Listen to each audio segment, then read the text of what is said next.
Authentic is sponsored in whole by Voice of Prophecy. Let me ask you a rather simple question. Are you really thinking for yourself, making your own decisions? You might be surprised to find out there are people who say you're not. And that's today's episode of Authentic. Welcome to Authentic. Sean Boonstra explores real existential questions about the meaning of your life and how you can live a genuine human existence. Listen every week right here on this station or on your favorite podcatcher. Here's Sean with this week's episode of Authentic. Let me ask you what amounts to being a very strange question. Did you consciously choose to listen to this show today, or did something or somebody else make that decision for you? And I know it kind of rubs our fur the wrong way when somebody suggests that you and I are not actually in control of our brains, our lives, not actually making free will decisions. But you know, there's a growing body of belief, a rising number of people who actually believe that your sense of free will is nothing but an illusion. You only think that you're making decisions when in fact you're not. And again, I know the evidence of your senses does not agree with that idea. You consciously made the decision to download this podcast, didn't you? You consciously made the decision to slip in your earbuds or sit on the front porch and listen to this on the radio, and you know for sure that you decided that stuff. It's as obvious as the nose on your face. But you know, a number of very intelligent people don't think that's true. They think that the decisions you make are predetermined. They're actually caused by the events that came before this moment, and while you think you made a conscious choice, it was actually the events of your past that determined what you're going to do right now. And because your brain cannot possibly assess all of the data all of the time, there will always be a lot of influences that you're just not aware of. For example, let's suppose you want to go shopping for a new sweater and you pick out a dark red V-neck like the one I'm wearing, and you leave the other colors behind on the rack. Your brain is telling you you deliberately chose that color, and you might even be able to explain why you chose it. It goes with the pants that you plan to wear. Or it's Christmas time and you wanted something red, or maybe red reminds you of your dad's old car and that gives you happy memories.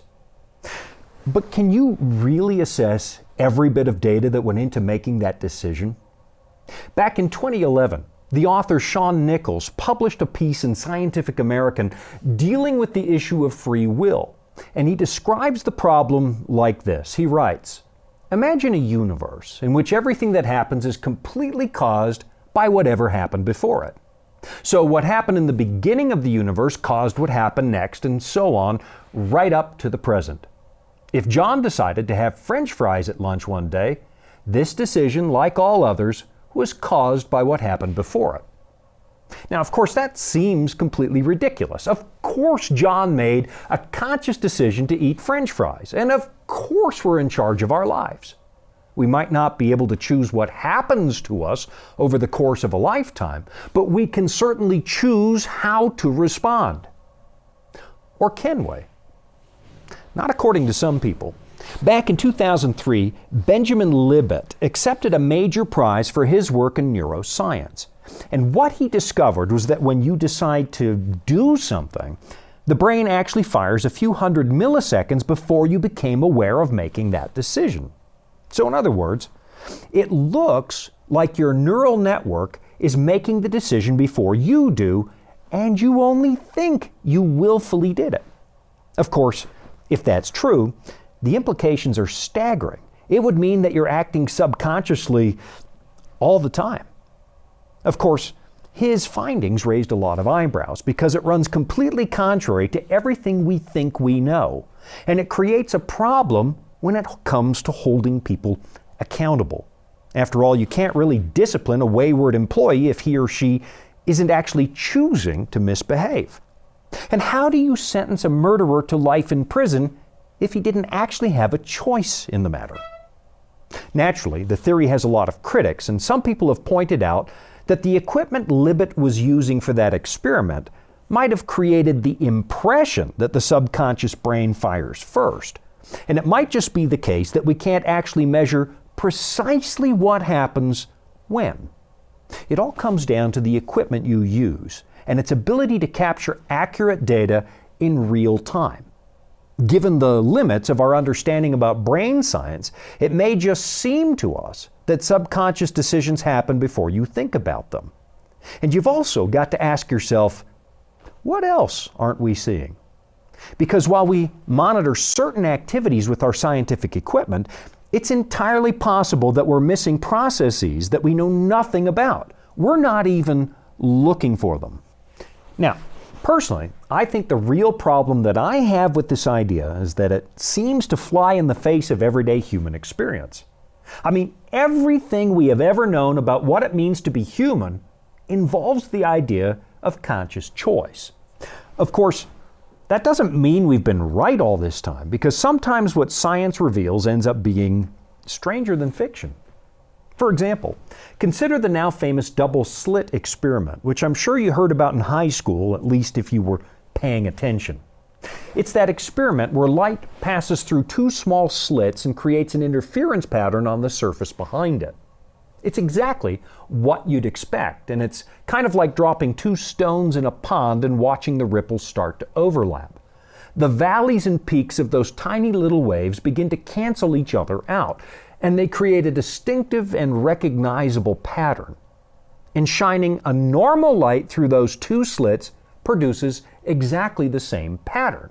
So of course, that leads most people to think of light as a wave, and in many ways that's exactly what light is. But then let's assume also that light is a particle, which is also true. And we've got a special gun, let's say, that fires just one light particle at a time through those two slits. But then we'll block off one of those slits, meaning that we only have one. So what do you get? Well, you get what you'd expect. A bunch of impact points on the walls behind the slit where those light particles are landing. But then open up the second slit and you get something really weird. Even though you're only firing one light particle at a time, you still get an interference pattern. It's as if the individual particles are passing through both slits at the very same time. So in other words, the behavior of light at the atomic level in the microcosm isn't what we expect. It's a complete mystery, because now the universe appears to have one set of physical principles up here at the big level, but then apparently another set of rules for the world of tiny particles.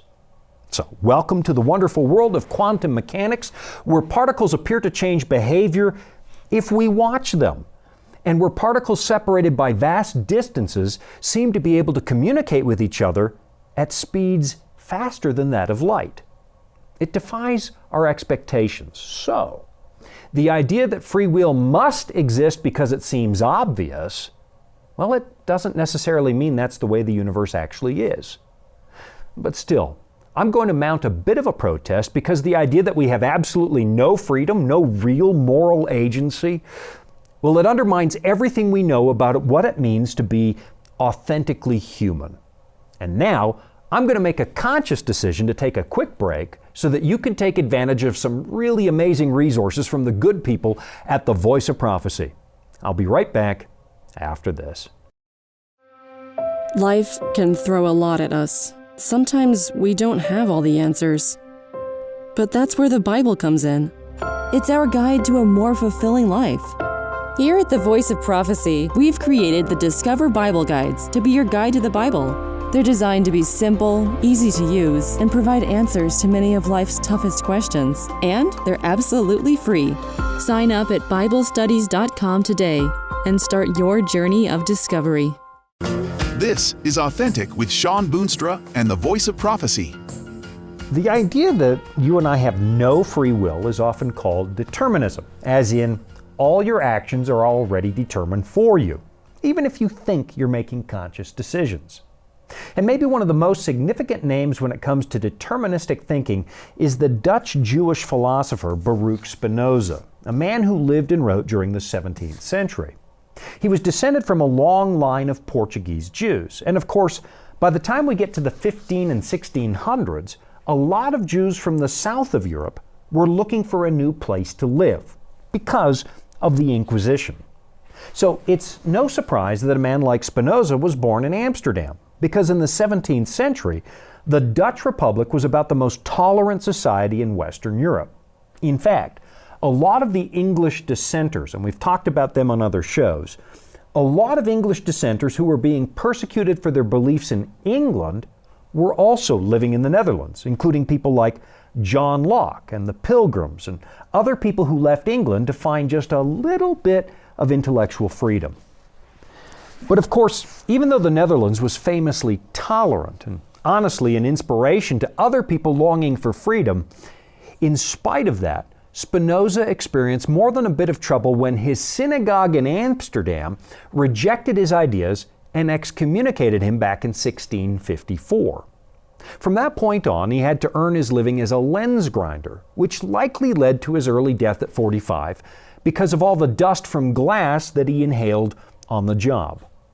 And why was Spinoza excommunicated? It was because of his views of the universe. Spinoza didn't believe in a personal God, but identified God with nature itself, a way of thinking about the universe that we often call pantheism, as in God is everything and everything is God. Spinoza often referred to something he called the God of nature, and what he meant by that is an immovable underlying reality behind the universe. God, he said, was the substance of the universe, and he used that word quite deliberately because substance means that which stands underneath. Everything around us, Spinoza taught, is just a mode of the ultimate reality. And that would include you and me.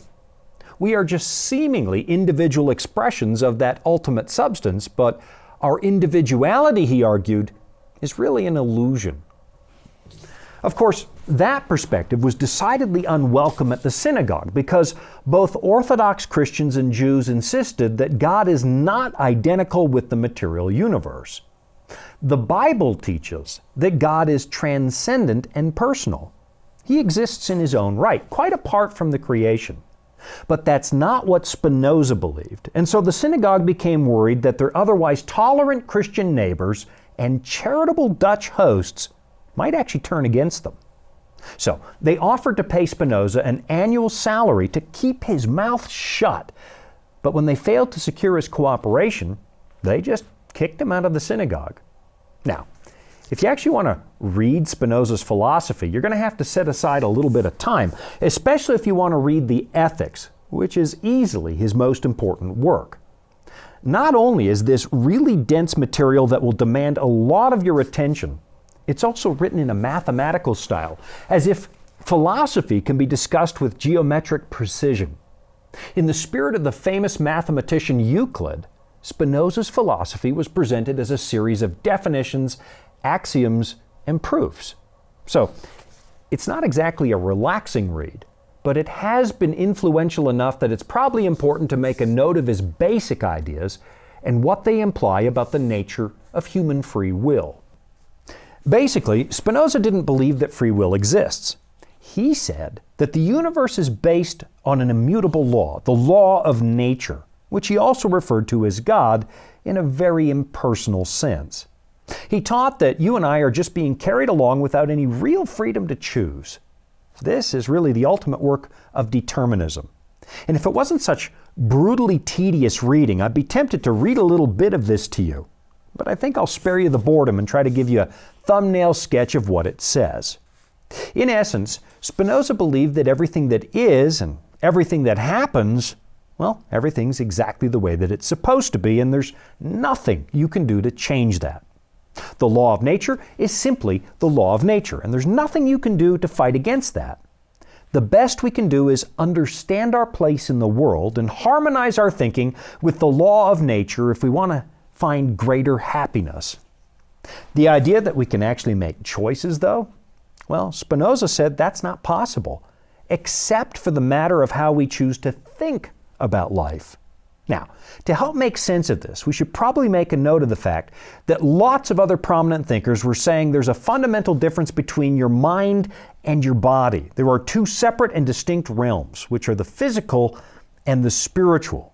But Spinoza said those two things are the same. Your mind is your body, and your body is your mind. And then he suggested the same thing was true about God. He said that the universe was actually God's body, which is one of the ideas that got him excommunicated. All we can hope to do, Spinoza argued, is find a little bit of happiness by better understanding the nature of the universe and then aligning ourselves with that nature. Whatever happened in the past was predetermined, he said, and whatever happens in the future is also predetermined. You and I are just part of this mathematically precise machine, and that will never change.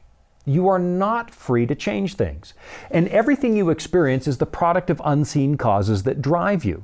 You are, to put it simply, a puppet of the universe. It's the same thing that some psychologists are saying today. You and I don't really have free will, they suggest. It just seems like we do. We might think we make conscious decisions, but we're never completely aware of all the unseen causes that lead us to make those decisions. Your genetics play a role, your past experience plays a role, your biology plays a role, and you're mostly unaware of those influences. Most of the time, ideas just seem to pop into your head, but you'd be at a loss to explain why you got those ideas and exactly where they came from. It's determinism, and it leads to a serious moral problem if you're going to choose to believe that it's true. Because if there is no free will, no real moral agency, then how in the world can you hope to hold other people responsible for their actions? That's a question worth exploring because to some extent there is some truth to what these people are saying. You and I aren't even remotely aware of what our brains are doing at any given moment, and we do operate on autopilot an awful lot of the time. Most of the things you do every single day do not require you to think about them. For example, you don't make a conscious decision to breathe, although you could do that if you wanted to.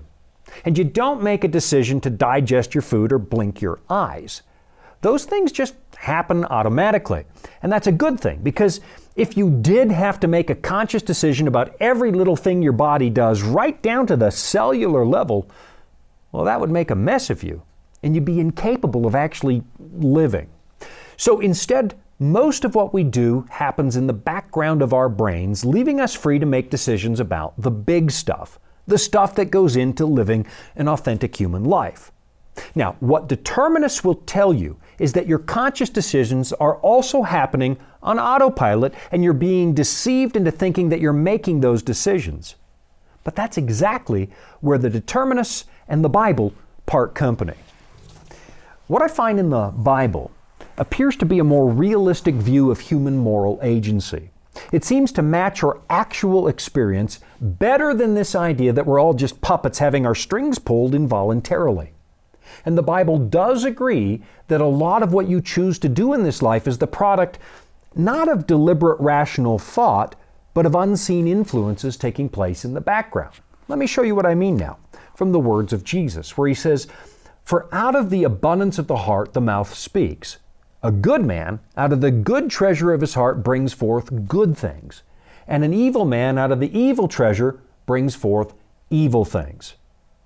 In other words, there are subconscious autonomic processes that drive you to do the things that you do and to say the things that you say. But at the same time, the Bible still makes us responsible for our behavior. Why? Because we're the ones who program those automatic responses in the first place. All right, I've got to take another quick break, but I'll be right back after this. Here at the Voice of Prophecy, we're committed to creating top-quality programming for the whole family, like our audio adventure series, Discovery Mountain. Discovery Mountain is a Bible-based program for kids of all ages. Your whole family will enjoy the faith-building stories from this small mountain summer camp and town. With 24 seasonal episodes every year and fresh content every week, there's always a new adventure just on the horizon. Check it out today at discoverymountain.com. This is Authentic with Sean Boonstra and the Voice of Prophecy. The determinists tell us that the physical universe predetermines how you think, that your thoughts are really a product of who or what you are. And to a tiny little degree, in some ways, the Bible kind of agrees with that. But it also presents the opposite point of view. It says that you and I become what we think. For example, Proverbs 23 verse 7 tells us, "For as he thinks in his heart, so is he." In other words, how you choose to think ultimately changes who you are. And over the long run, that can lead to changes in your fundamental makeup. That's the opposite of what Spinoza taught. Just before the break, we looked at the words of Jesus, who blamed bad behavior on the information we choose to put in our brains. Of course, that means there are a lot of subconscious processes going on every time you make a decision. And most of us aren't even close to understanding all the factors at play. But it's also true that we placed a lot of those unconscious influences in our minds through conscious choices. That's why the Bible suggests that you guard the gates of your heart very carefully, that you be careful about what kinds of information you allow yourself to absorb.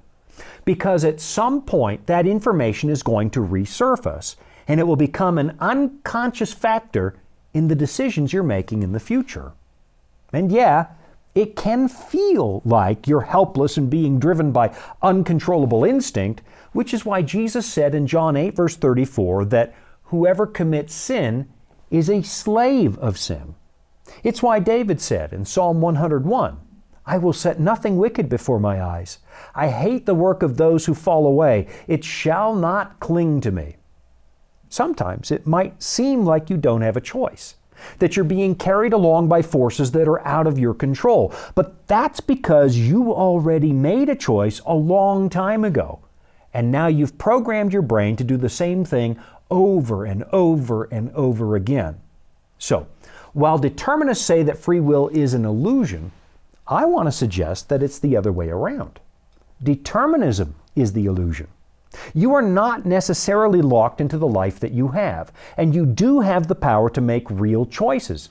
You can change the programming. That's not to say that everything that happens to you is somehow your fault, because that's also not necessarily true. There are some factors that you didn't choose that shaped who you are today, like the childhood you had or the genetic traits you picked up from your parents. But that doesn't mean you're a helpless puppet the way that some people would suggest. You might not be able to control what happens to you, but you can make meaningful choices about what you're going to do about it. It's right at this point that determinism hits a roadblock when you compare it to reality. If nobody is really making any conscious choices and everything they do is somehow predetermined, well, then there would be no such thing as evil. I mean, if the determinists are right, then Jeffrey Dahmer had no choice when it came to killing and eating those people. We probably just need to accept that.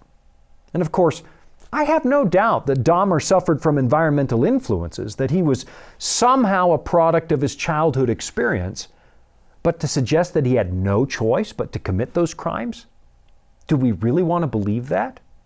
If that was true, would there be any point to punishment ever? If nobody has meaningful choices, how could you hold anybody morally culpable for what they do? Just listen to what it says over in Proverbs 22 and verse 8, because it completely disagrees with the idea that you're helpless. It says, "He who sows iniquity will reap sorrow, and the rod of his anger will fail." The book of Hosea suggests that this principle works in two directions, where it says this, "Sow for yourselves righteousness, reap in mercy." Now, instinctively, most of us would agree with that. We reap what we sow. It just seems like human nature 101. But the determinists will tell you that that's just an illusion. You didn't really decide to do right or wrong, and the consequences of your actions are just the laws of the universe. You're nothing but a cog in a great big machine. But then you have to ask, how just would that universe be? Do not be deceived, it says in the book of Galatians. God is not mocked. For whatever a man sows, that he will also reap. For he who sows to his flesh will of the flesh reap corruption. But he who sows to the Spirit will of the Spirit reap everlasting life. The words of this book are permeated with the idea that you really do have the power of choice. Of course, it also says that you and I have a fallen nature, which means that we are predisposed to corrupting influences like selfishness. And that fallen nature that we possess can seem overwhelming sometimes, completely impossible to overcome, as if our actions are completely involuntary. But that's when I suddenly remember the words of Paul, who gives us an important solution, which I'll show you as soon as I come back from this break. Dragons, beasts, cryptic statues.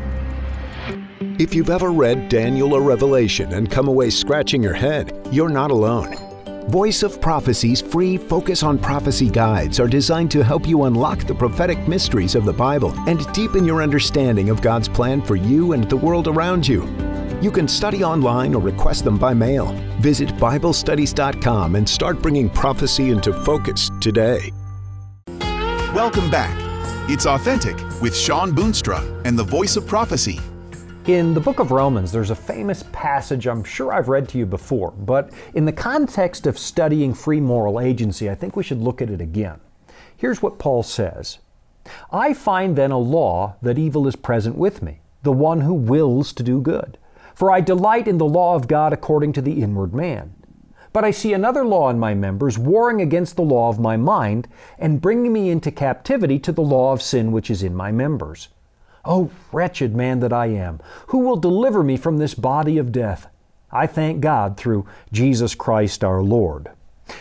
So yeah, there's a law at work in this universe, and it's very powerful. You and I often find ourselves powerless to become the person we want to be, to live the life we want to live, and many of us are horrified by the darkness that seems to lurk in our hearts.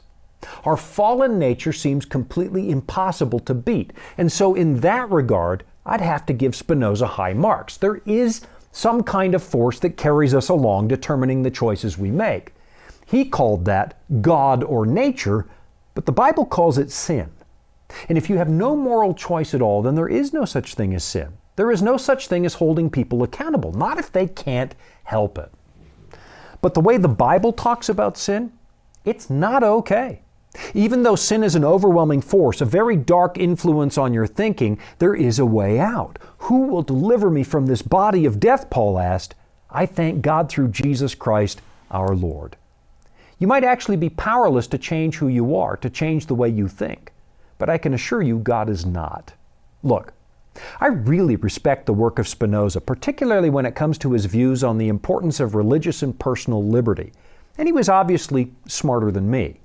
But our day-to-day reality screams, no, we are not puppets, and there's got to be something better than this. And that's when we find another view of human nature that actually offers us hope. Spinoza said hope is pointless, and he scoffed the idea that such a thing exists. Why?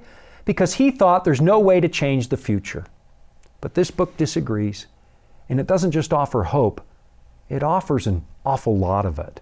And personally, I'm still finding every day that as interesting as Spinoza was, and he was interesting, this book appears to be a much closer match for reality. Thanks for joining me this week. I'm Sean Boonstra, and this has been Authentic. You've been listening to Authentic, sponsored by Voice of Prophecy. Remember, you can listen every week right here at the same time. And thank you. Authentic is funded by listeners just like you. You can support at voiceofprophecy.com. That's also where you can find all the episodes you missed, or where you can listen again. That's voiceofprophecy.com.